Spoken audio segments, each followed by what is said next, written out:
आज हम परमेश्वर के वचन से कुछ आपके सामने ये चित्र हैं और चित्रों में कुछ नाम दिए गए हैं, जिसमें बाइबल को जब आप पढ़ना शुरू करेंगे तो यहाँ पर कुछ लोगों का जिक्र है।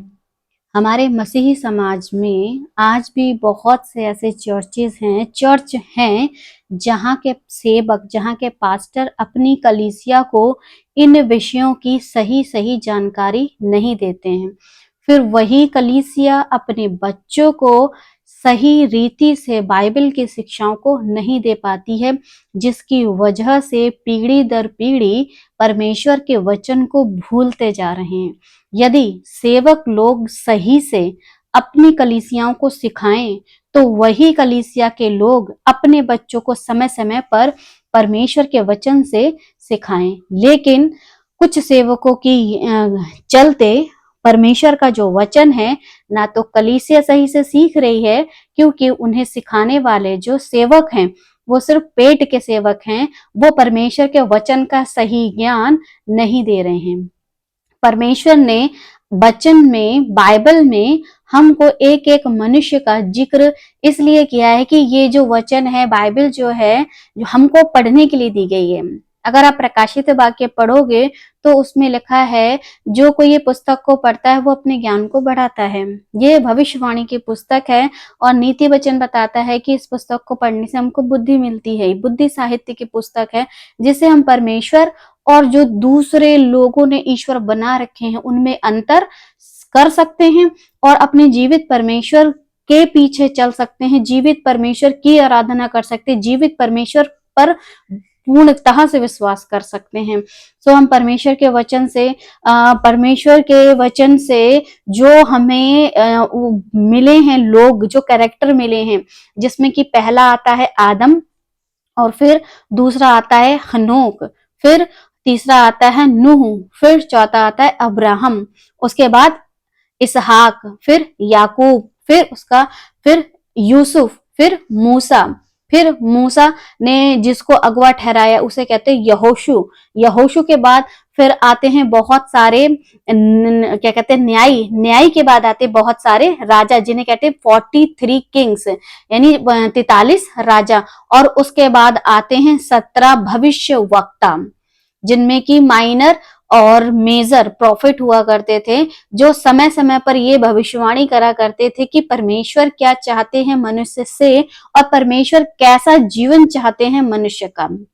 और जब राजाओं ने, जब याजकों ने, जब हाकिमों ने, जब प्रधानों ने परमेश्वर के वचन को इजरायलियों को सही से नहीं सिखाया तो इजराइल बिगड़ा। और आज जब कलीसिया को लोग सेवक नहीं सिखा रहे हैं तो कलीसिया बिगड़ रही है। पूरी संसारिकता कलीसिया में इस वजह से आ रही है क्योंकि जिस चर्च में लोग जाते हैं वहां के जो पास्टर हैं उनको सही रीति का ज्ञान नहीं देते। यहाँ जब हम आदम के जीवन से सीखते हैं, आदम और हव्वा के जीवन से सीखते हैं, तो वहां उन्होंने परमेश्वर की आज्ञा को टाल दिया, जिसके चलते अदन की वाटिका से वो बाहर निकाले गए। हनोक ने परमेश्वर को प्रसन्न किया, जिसकी वजह से परमेश्वर ने उसको जीते जी इस पृथ्वी से उठा लिया। नूह के जीवन से हमको सीखने को मिलता है कि नूह वो व्यक्ति है जिसने पूरी दुनिया में पाप हो रहा था, लेकिन वो ऐसा धर्मी था, परमेश्वर खुद उसके विषय में गवाही देते हैं। अब्राहम एक ऐसा व्यक्ति था कि मूर्ति पूजकों के बीच में रहते हुए भी जीवित परमेश्वर की खोज में बना रहा और परमेश्वर ने फिर उसके साथ वाचा बांधी, फिर उसके पूरे परिवार और पूरे खानदान के साथ वाचा बांधी, जिसमें उसका बेटा इसहाक, याकूब और फिर यूसुफ एक ऐसा व्यक्ति था। 12 भाई थे, 12 में वो परमेश्वर के प्रति इतना वफादार था कि हर उसके जीवन में समस्याएं उसी के भाइयों के द्वारा आई, उसके बावजूद भी उन भाइयों के लिए उसका प्यार और उन लोगों के लिए उसकी तड़प देखने को, सुनने को मिलती। फिर बात आती है मूसा की, जो कि एक ऐसी जगह है जिसकी परवरिश हुई, जिसे कहते फिरौन की बेटी का बेटा बना। उसके बावजूद भी उसने अपनी मान, सम्मान, प्रतिष्ठा सब कुछ परमेश्वर के लिए त्याग दिया। जब परमेश्वर ने उसको चुना और जब परमेश्वर ने उसके मन को उबारा कि मेरे जो लोग हैं वो गुलामी में ना रहें वरन आजाद रहें।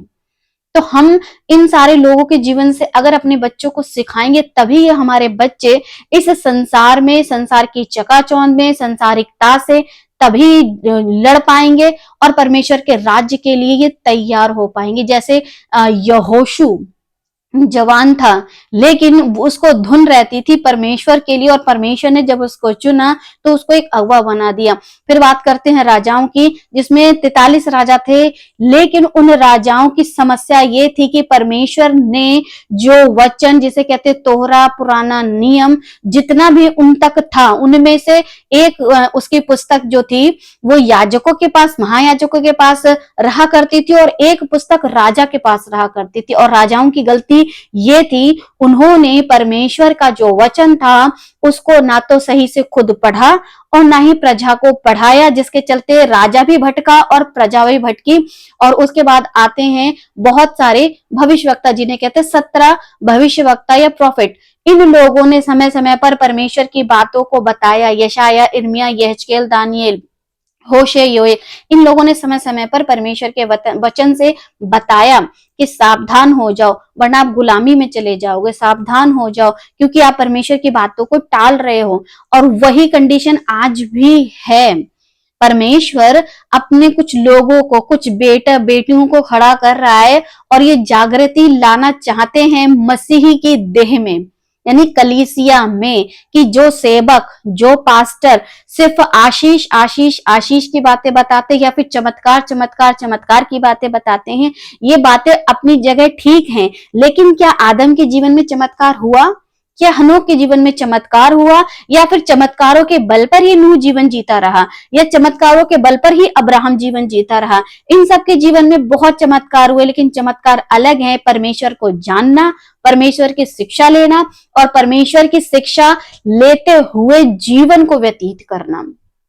हालांकि एक एक के जीवन में कहीं ना कहीं कोई ना कोई कमी रही, लेकिन इसका मतलब ये नहीं है कि अगर जीवन में कमियां आ रही हैं तो हम अपने जीवित परमेश्वर को छोड़ दें। उसका ज्ञान अगर रखेंगे तो हमारे जीवन की कमियां जो हैं वो नहीं होंगी। उन दिनों में उनके साथ पवित्र आत्मा कभी कभी आता था, समय समय पर आता था, बात करता था, लेकिन हम वो अपने आप को भाग्यशाली लोग कहें क्योंकि अब पवित्र आत्मा हमारे मनों में है और पवित्र आत्मा हमारे अंदर बसता है। जैसा कि पौलुस बताता है कि तुम्हारी देह परमेश्वर का मंदिर है। तो अब हमारे लिए भटकने के चांसेस कम हैं क्योंकि हम शैतान की युक्तियों से अनजान नहीं हैं। यदि हम परमेश्वर के वचन को, जो लीडर हैं, अच्छे से सिखाते हैं कलीसिया को, वो कलीसिया जो अच्छे से सीखती है और उसको अपने जीवन में लागू करती है, क्योंकि परमेश्वर के वचन के पढ़ने वाले नहीं, उसके अनुसार चलने वाले भी बनना है। सो जितने भी सेवक इस वीडियो को देखेंगे और जितनी भी कलीसिया के लोग इस वीडियो को देखेंगे वो अपनी चर्च को सिखाएं, और जो चर्च में सीखते हैं लोग वो अपने बच्चों को सिखाएं। पूरी दुनिया में नाचना गाना, फिल्मी दुनिया में जाना और दुनिया के बहुत सारे काम करना वो करें क्योंकि उन्हें परमेश्वर के वचन का ज्ञान नहीं है। लेकिन जिसको बाइबल वचन परमेश्वर का ज्ञान है, जो जीवित परमेश्वर को हाथ के बनाए हुए ईश्वरों से तुलना नहीं करता, क्योंकि इनका तुलना हो ही नहीं सकती। जीवित और निर्जीव वस्तु दो फर्क चीजें हैं, और हमारा परमेश्वर जिंदा खुदा है, जीवित परमेश्वर है।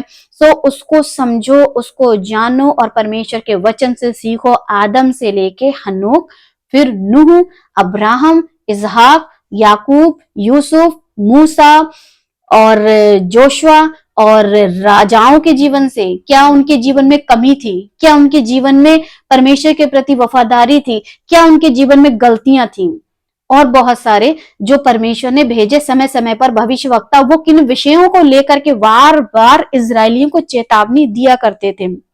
इन सारी ही बातों को आपको अपनी कलीसिया के लोगों को सिखाना है। और जो कलीसिया सीखती है, चाहे पुरुष हो, चाहे स्त्री हो, चाहे बच्चे हो, चाहे माँ बाप हो, वो अपने आने वाली जेनरेशन को सिखाएं ताकि परमेश्वर का ज्ञान बढ़े और लोग ये पूरी दुनिया परमेश्वर के ज्ञान से ऐसी भर जाए कि मिथ्या की बातों के पीछे लोग ना दौड़ें, वरन जीवित परमेश्वर को अपने जीवन में अपना उद्धारकर्ता करके ग्रहण करें। सो आप सभी को यही परमेश्वर बुद्धि दे कि परमेश्वर के वचनों में बढ़िए और परमेश्वर को प्रसन्न करने के लिए, उनके राज्य की बातों को लोगों को बता करके परमेश्वर के राज्य में लाने के लिए हम सबको मिल करके परमेश्वर के काम को करना है।